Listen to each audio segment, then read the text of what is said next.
Hello बच्चों, क्या हाल है सबका। सब बहुत अच्छे से हो ना। चलिए, आज हम मैथमेटिक्स में नया चैप्टर शुरू करने वाले हैं। आपके मैथमेटिक्स में ये फर्स्ट चैप्टर है। बुक में फर्स्ट चैप्टर है रियल नंबर्स। तो शुरू करते हैं। अपनी कॉपीज पेन्स निकाल लीजिए, नोट्स बनाना शुरू कीजिए और प्रॉपरली समझना, बड़े ध्यान से समझना, क्योंकि रियल नंबर्स हमारे हर मैथमेटिकल कंसेप्ट में यूज होते हैं। चलिए शुरू करते हैं।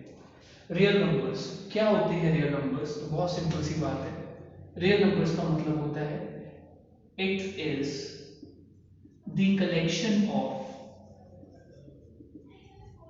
All rational and irrational numbers. इन्हें हम रियल नंबर्स कहते हैं। अच्छा, अब रैशनल और इरैशनल नंबर्स क्या होते हैं, उनका फर्क भी पता होना चाहिए। देखिए बच्चों, रैशनल नंबर्स क्या होते हैं, पॉपुलर डेफिनेशन से शुरू करते हैं। रैशनल नंबर्स की पॉपुलर डेफिनेशन है ऐसा नंबर जिसे आप p अपॉन क्यू की फॉर्म में लिख सकते हो, मतलब एक फ्रैक्शन की फॉर्म में लिख सकते हो। बट इसमें कुछ कंडीशंस है। एक कंडीशन तो है कि डिनोमिनेटर जो कि q है वो जीरो नहीं हो सकता, और दूसरी कंडीशन है कि p और q इंटीजर्स होने चाहिए।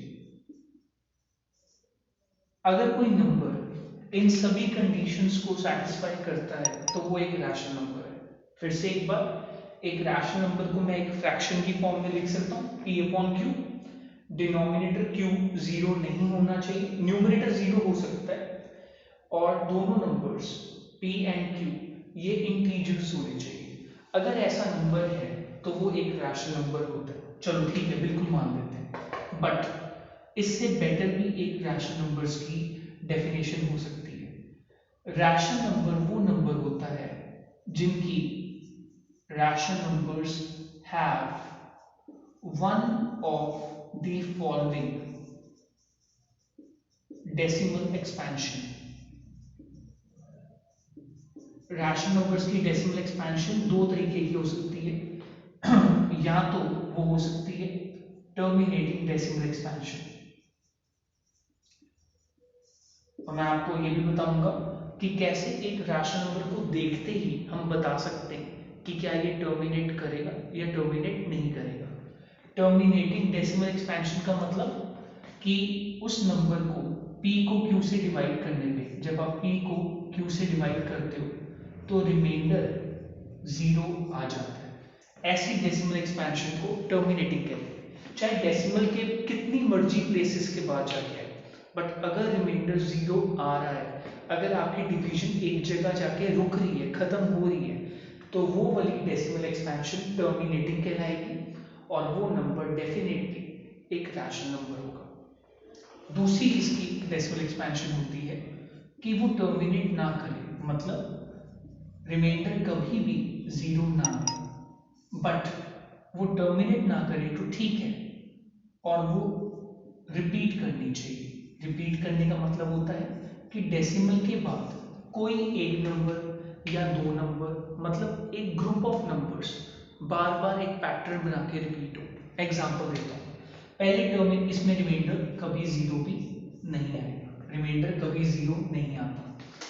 टर्मिनेटिंग डेसिमल एक्सपेंशन की एग्जांपल देखते हैं रैशनल नंबर की। 5 अपॉन 2, इनको डिवाइड करेंगे तो क्वोशिएंट आ जाएगा 2.5, रिमाइंडर आ जाएगा जीरो।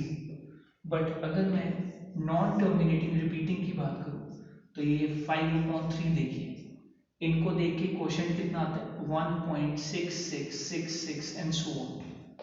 इसको मैं लिख देता हूँ 1.66 बार, मतलब ये 6 वाला पैटर्न रिपीट हो रहा है। ठीक है ना, 3 1 जा 3 20, 3 6 जा 18 20, एंड 3 6 जा 18 चलता ही रहेगा, और रिमाइंडर जो है वो जीरो कभी नहीं आएगा। तो ऐसी डेसिमल एक्सपेंशन को हम नॉन टर्मिनेटिंग बट रिपीटिंग कहेंगे।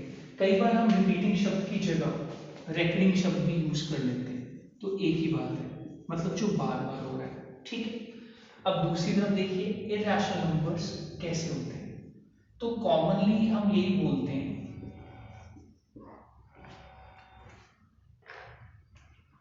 कि इरैशनल नंबर वो नंबर होता है आम भाषा में हम यही कहते हैं कि इरेशनल नंबर वो नंबर होता है जिसको हम एक्सप्रेस नहीं कर सकते, cannot be expressed in P upon Q form, जिसको हम P बाई Q फॉर्म में एक्सप्रेस नहीं कर सकते। बट इससे बेटर यहाँ एक और तरीके की डेफिनेशन बन सकती है based upon decimal expansion. irrational numbers have non-terminating and non-repeating type decimal expansion. ये फर्क होता है बच्चों रैशनल और इरेशनल नंबर्स में। Non terminating and non repeating या फिर नॉन रेकरिंग कह लीजिए, ऐसी डेसिमल एक्सपेंशन होती है इरेशनल नंबर्स की। एग्जांपल देखते हैं। एग्जांपल सबसे बेटर है पाई, जिसको आप लिखते हैं 3.14159 एंड सो ऑन, ये नंबर आगे चलता रहता है। बट ऐसा कभी नहीं हुआ कि डेसिमल के बाद कोई डिजिट्स का पैटर्न रिपीट हो रहा हो, नहीं। नॉन टर्मिनेटिंग, नॉन रिपीटिंग या नॉन रेकरिंग, इसलिए हम पाई को एक इरेशनल नंबर मानते हैं। अब यहाँ पे एक बहुत अच्छा क्वेश्चन और बन सकता है कि सर पाई की वैल्यू 22.7 भी तो होती है, और 22.7 देखा जाए ध्यान से तो हमारी इस डेफिनेशन को फुलफिल करता है। कैसे? इसमें P बाई Q फॉर्म है, एक न्यूमरेटर एक डिनोमिनेटर, डिनोमिनेटर 0 भी नहीं और दोनों नंबर्स 22 भी इंटीजर है, 7 भी इंटीजर है। तो सर ये कैसे है कि 22/7 को देखें तो वो रैशनल नंबर दिखता है, बट पाई की जब डेसिमल वाली वैल्यू देखें 3.14159 एंड सो ऑन, वो चलती रहती है, तो वो इरेशनल नंबर है। ऐसा क्यों है? तो बच्चों मैं इसका आंसर आपको देना चाहता हूँ कि 22/7 is not the accurate value of pi। ये पाई की बिल्कुल एक्यूरेट वैल्यू नहीं है, बल्कि it is approximate value of pi. मतलब ये पाई की जो एक्चुअल वैल्यू है उसकी काफी क्लोज वैल्यू है, अप्रॉक्सीमेट वैल्यू है, आसपास की वैल्यू है। It is approximate value of pi, but ये एक्चुअल वैल्यू नहीं है, एक्यूरेट वैल्यू नहीं है। और जो वैल्यू बिल्कुल एक्यूरेट नहीं है पाई की, तो उसके पास ऐसी गलतफहमी होने का चांस बन सकता है। तो ये तो बच्चों था रियल नंबर्स के बारे में एक छोटा सा इंट्रोडक्शन। रियल नंबर्स क्या होते हैं, उनमें कौन कौन से टाइप आते हैं, उन टाइप्स का क्या मतलब होता है, उनकी डेसिमल एक्सपेंशन कैसी होती है, ये उनके बारे में एक छोटा सा इंट्रोडक्शन था। अब हम बात करते हैं इस चैप्टर के स्पेशलिस्ट कंसेप्ट्स के बारे में जो आप 10th स्टैंडर्ड में पढ़ने वाले हो। चलिए शुरू करते हैं।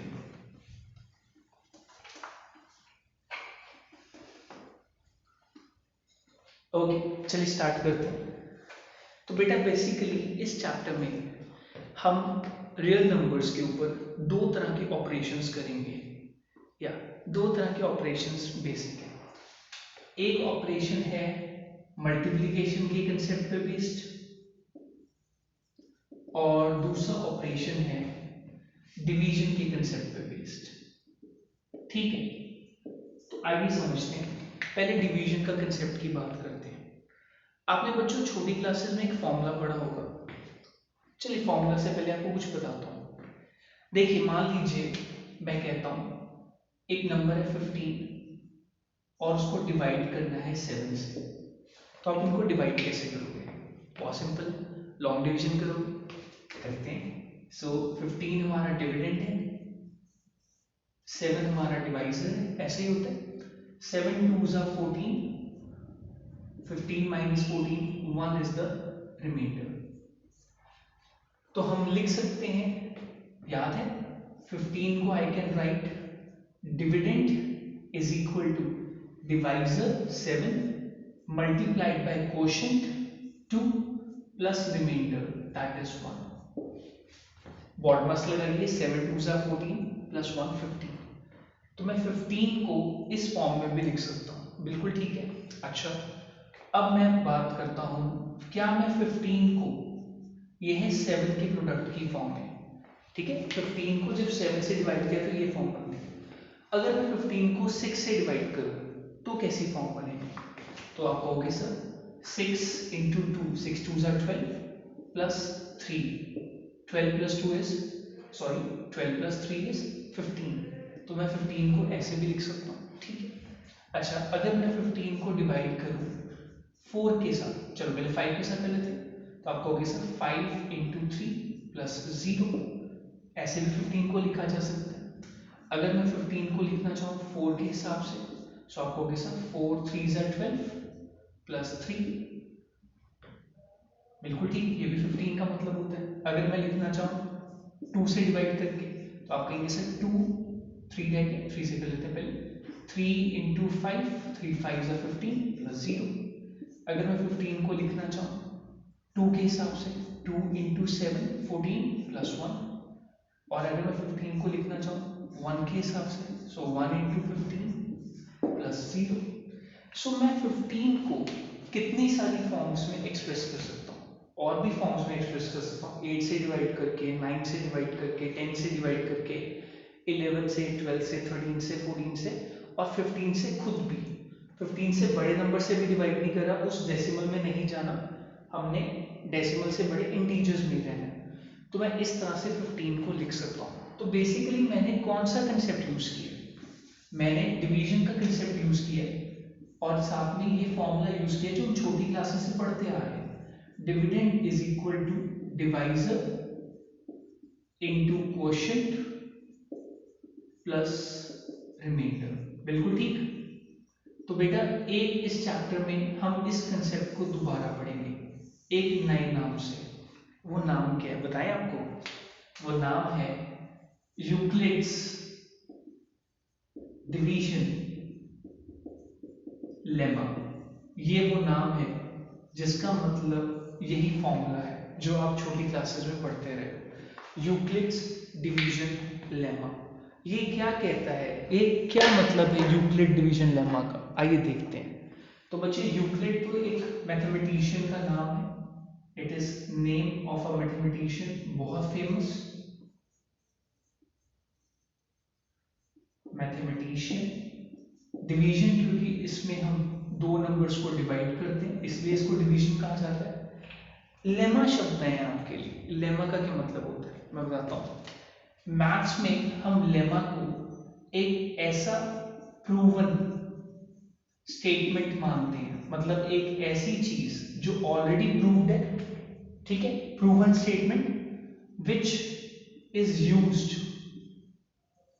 टू प्रूव अदर स्टेटमेंट्स, जिसको हम यूज करते हैं बाकी स्टेटमेंट्स को प्रूव करने के लिए।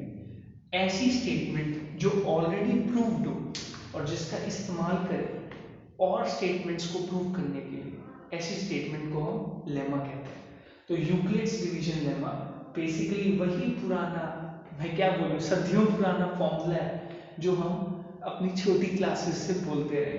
Dividend is equal to divisor into quotient plus remainder. तो ये लेमा कहता क्या, what is the statement of this lemma, आइए देखते हैं।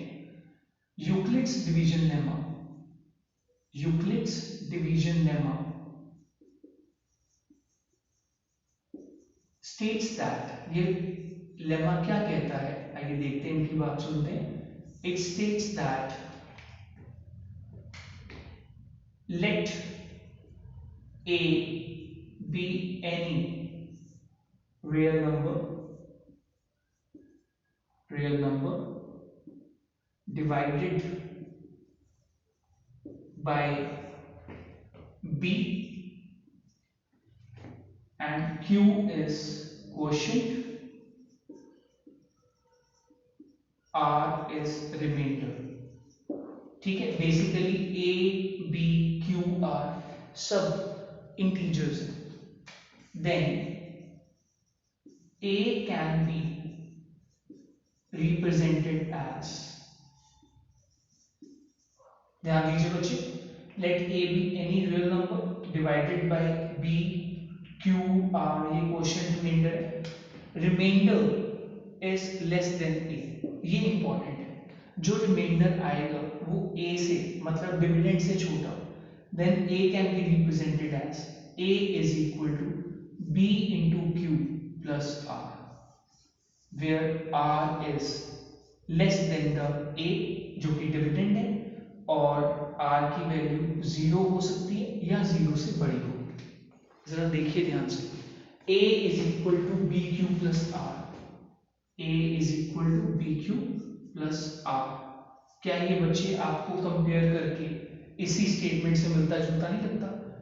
डिविडेंड की जगह a आ गया, डिवाइजर की जगह b आ गया, क्वोशिएंट की जगह q आ गया, और रिमाइंडर की जगह r आ गया।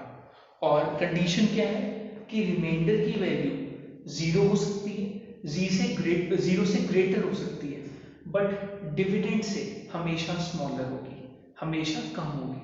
आइए एग्जांपल देखिए। मान लीजिए बच्चे, मैं 6 को एक्सप्रेस करना चाहता हूं।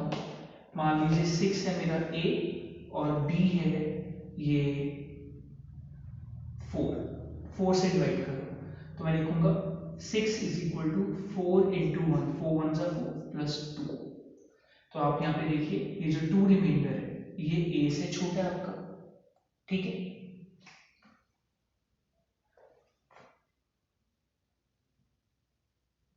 a से नहीं, ये b से छोटा होना चाहिए, हमारे डिवाइजर से छोटा होना चाहिए। तो आप देख सकते हैं 2 हमारे 4 से छोटा है। अच्छा, अगर मैं 6 को 5 से डिवाइड करूं तो 5 1 जा 5 प्लस यहाँ पे 1 आएगा, 1 अभी भी 5 से छोटा है, ठीक है। अब मैं 6 को अगर 2 से डिवाइड करता हूँ, सो 2 3 जा 6 प्लस 0, 0 2 से छोटा है। अब अगर मुझे मान लीजिए 7 को, एक और एग्जांपल लेता हूँ, 7 को डिवाइड करना है, लेट्स से 4 से डिवाइड करते हैं। तो देखिए मैं कैसे लिखूंगा, 7 इज इक्वल टू 4 इंटू 1, 4 1 जा 4 प्लस 3। तो ये जो रिमाइंडर आ रहा है ये आपके डिवाइजर से छोटा होना चाहिए, ये ध्यान दीजिए। Remainder should be 0, it can be greater than 0 and it should be less than the divisor, b से छोटा। b क्या है यहाँ पे? डिवाइजर। तो रिमाइंडर जो होगा वो हमेशा डिवाइजर से छोटा होगा, कभी भी उसके बराबर तक नहीं आ सकता, ठीक है। और वो जीरो हो सकता है, जीरो और कुछ भी बड़ी वैल्यू हो सकता है, बट डिवाइजर से हमेशा छोटा होगा। This is Euclid's division lemma, जो कोई नया चीज नहीं है, पुराना फॉर्मूला उसको एक नया पैकेट के तौर पे आपको दिखाया जा रहा है, नया नाम आपको बताया जा रहा है, बस इतना सा है। और इस लेमा से हम किसी भी नंबर को किसी और नंबर की फॉर्म में, किसी और फॉर्म में एक्सप्रेस कर सकते हैं, ये इस लेमा की खासियत है। तो एक बच्चों हम ये चीज इसमें पढ़ रहे हैं इस चैप्टर में जो आपके लिए नहीं है, ये डिवीजन के कंसेप्ट में हमारे काम आती है, ठीक है। इसको नोट कर लिया आपने? चलिए आगे बढ़ते हैं। अब मैं आपको बताऊंगा कि ये जो लेमा होता है ये हमें किस चीज में मदद कर सकता है और इसका एप्लीकेशन क्या है। बहुत तगड़ा एप्लीकेशन है, वैसे तो बहुत एप्लीकेशन है, बट हमने जो पढ़ना है वो है we use Euclid's division lemma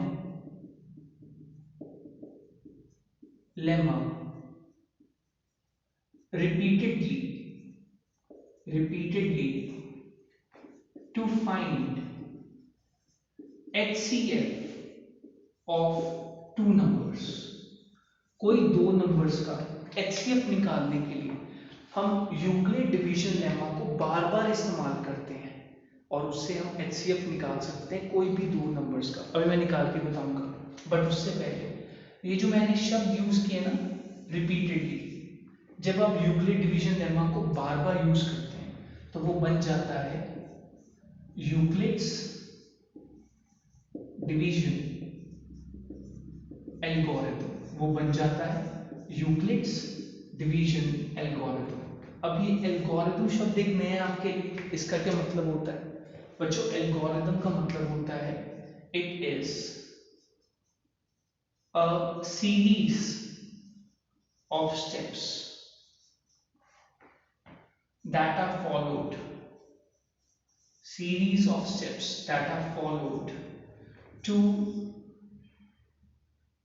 achieve a task, किसी टास्क को, किसी काम को अचीव करने के लिए जिन स्टेप्स को, एक सीरीज ऑफ स्टेप्स को आप फॉलो करते हो ताकि आपको एक कंसेप्ट समझ आ जाए, आपको एक आंसर मिल जाए, आपको एक रिजल्ट मिल जाए, उस सीरीज ऑफ स्टेप्स को, 10 स्टेप हो सकते हैं, 5 स्टेप, जितने मर्जी हो, उसे हम एल्गोरिथम कहते हैं। तो यहाँ पे जब हम यूक्लिड के डिवीजन लेमा को बार बार इस्तेमाल करेंगे, पहला स्टेप आया, दूसरा स्टेप आया, तीसरा स्टेप आया, ऐसे कई स्टेप्स हो सकते हैं, तो हम उन सीरीज ऑफ स्टेप्स को एक सिंगल शब्द में एल्गोरिथम कह देते हैं, यूक्लिड्स डिवीजन एल्गोरिथम। हम इसका यूज करके एचसीएफ फाइंड करते हैं दो नंबर्स का। कैसे, आइए शुरू करते हैं। सो मान लीजिए बच्चे, आपको एक क्वेश्चन दिया गया है, फाइंड, पहले बहुत सिंपल क्वेश्चन करेंगे, HCF of two numbers, let's say एक नंबर है हमारे पास 36, एक छोटा नंबर ले लेते हैं पहले, एक नंबर है हमारे पास 12 और दूसरा नंबर है हमारे पास लेट्स से 20। सो ये दोनों नंबर्स का हमें HCF निकालना है।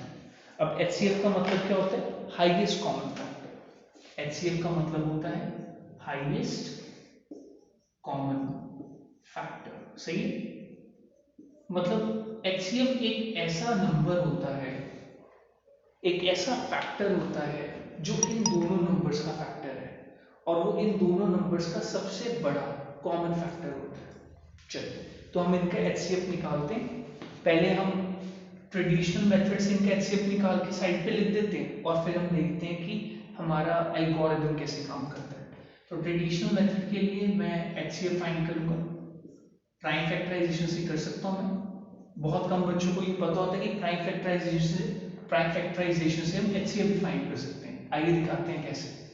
मान लीजिए पहला नंबर बड़ा है 20, दूसरा नंबर है 12। अच्छा, सबसे पहले कौन सा प्राइम फैक्टर लिखेंगे, 2 10s are 20, 2 6 are 20। फिर से ये 2 से डिवाइड होते हैं, सो 2 5s are 10, 2 3s are 6। अब देखिए जरा, यहाँ पे दो नंबर्स आ गए 5 और 3, क्या किसी ये एक प्राइम नंबर से डिवाइड होते हैं? Answer is no. 3 एक अलग प्राइम नंबर है, 5 एक अलग प्राइम नंबर है, बस यहीं पे रुक जाइए। HCF का ये रूल होता है कि जब तक एक ही प्राइम नंबर से, मतलब मान लीजिए ये दो नंबर जो आ रहे हैं ये एक ही नंबर से डिवाइड हो रहे हैं, तब तक प्राइम फैक्टराइजेशन करते रहिए। जैसे ही आपके पास दो अलग अलग नंबर्स आ जाए जिनको डिवाइड करने के लिए एक नंबर काफी नहीं पड़ रहा, तब वहां पे रुक जाइए। तो आप देख सकते हैं बच्चे, यहाँ पे HCF of 12 and 20 is coming out to be 2 into 2, so this is 4, and I think this is the correct answer.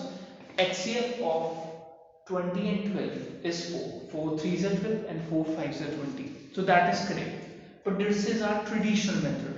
अब हम यूक्लिड के डिवीजन एल्गोरिथम को कैसे यूज करते हैं HCF फाइंड करने के लिए, आइए देखते हैं। तो हम क्या करेंगे बच्चे, दोनों में से जो बड़ा नंबर है उसको डिविडेंड मान लेंगे। सो फॉर्मूला तो यही है, A is equal to B Q plus R lemma में। So let A is equal to 20 and B is equal to 12। तो पहला स्टेप आपने क्या करना है, दो नंबर्स होंगे जिनका HCF निकालना, एक नंबर बड़ा होगा, दूसरा नंबर छोटा होगा। बड़े नंबर को आप A मान लीजिए, स्मॉल a, और छोटे नंबर को B मान लीजिए। ये आपका पहला स्टेप है। Okay, now I will write A is equal to BQ plus R. I will use this lemma again and again to make algorithm. So step number one. Step number one. 20 A is 20 is equal to B is 12. अब आप देखिए बच्चे, 12 को आप किससे multiply करोगे ताकि आप 20 को एक्सप्रेस कर सको? तो 12 1 से 12 होता है, 12 2 से 24, वो तो बड़ा हो गया, वो तो लिख नहीं सकता, तो मैं लिखूंगा 12 1 से 12 प्लस 12 में क्या ऐड करेंगे, 20 है 8, 12 1 से 12 प्लस 8। ओके, अब यहाँ पे हमारा रिमाइंडर कितना आ रहा है? Remainder is 8। आपने अब अगला स्टेप करना है। सर हमें कैसे पता लगेगा कि कहाँ पे क्या करना है, नेक्स्ट स्टेप कब करना है? देखिए, there is only one rule रुकने का। जब तक यहाँ पे जिस स्टेप में रिमाइंडर 0 नहीं आ जाता, तब तक आप रिपीटेड स्टेप्स करते रहेंगे। मैं बताता हूँ कैसे। देखिए, स्टेप नंबर 2 क्या बनेगा? स्टेप नंबर 2 है, जो आपके प्रीवियस स्टेप का डिवाइजर था, अब वो आपका डिविडेंड बन जाएगा।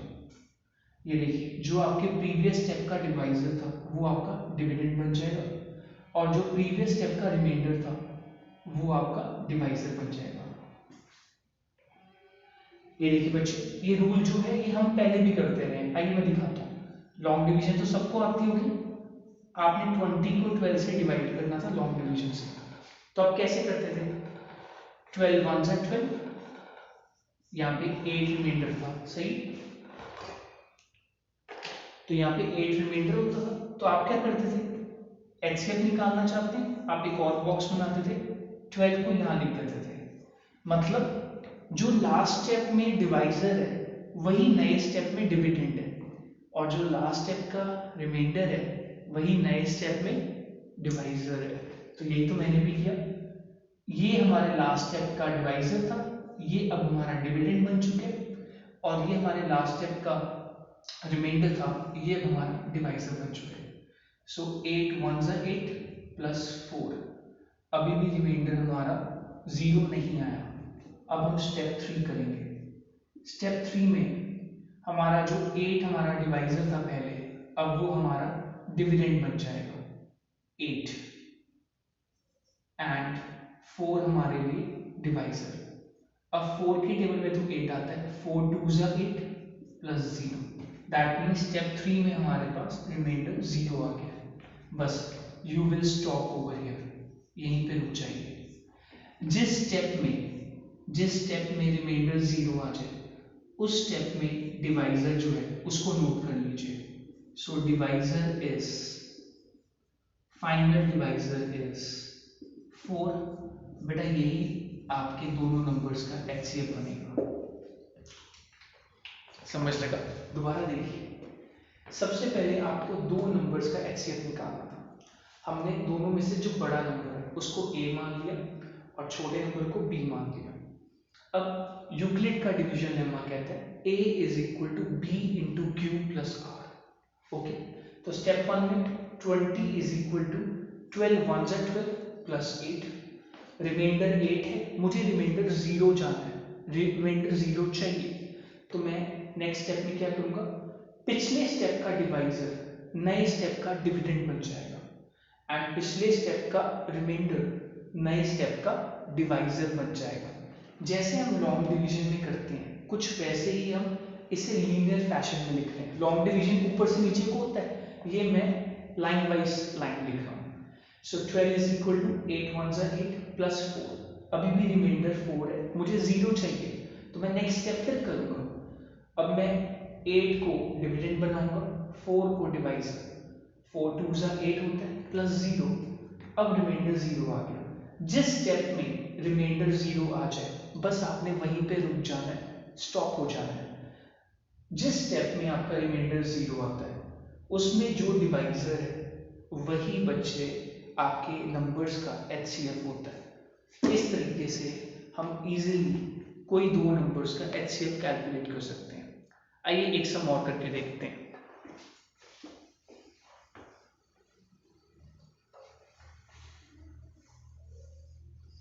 ठीक है, तो अब हमें निकालना है, मान लीजिए कोई दो नंबर्स ले लीजिए, एचसीएफ ऑफ हमें कैलकुलेट करना है 15 एंड 9। ठीक है, 15 और 9 का एचसीएफ निकालना है, तो हम पहले ट्रेडिशनल मेथड से देख लेते हैं हमारा एचसीएफ कितना है, ताकि वेरीफाई हो जाए। ट्रेडिशनल मेथड, सो बेटा 15 9, 3 5 15, 3 3 9, सो बेटा इस हिसाब से तो HCF 3 आ रहा है। आइए देखते हैं। सो मैं A मान लूंगा बड़े नंबर को 15 और B मान लूंगा छोटे नंबर को 9। So A is equal to B into q प्लस R होता है। So step 1, this is applying Euclid's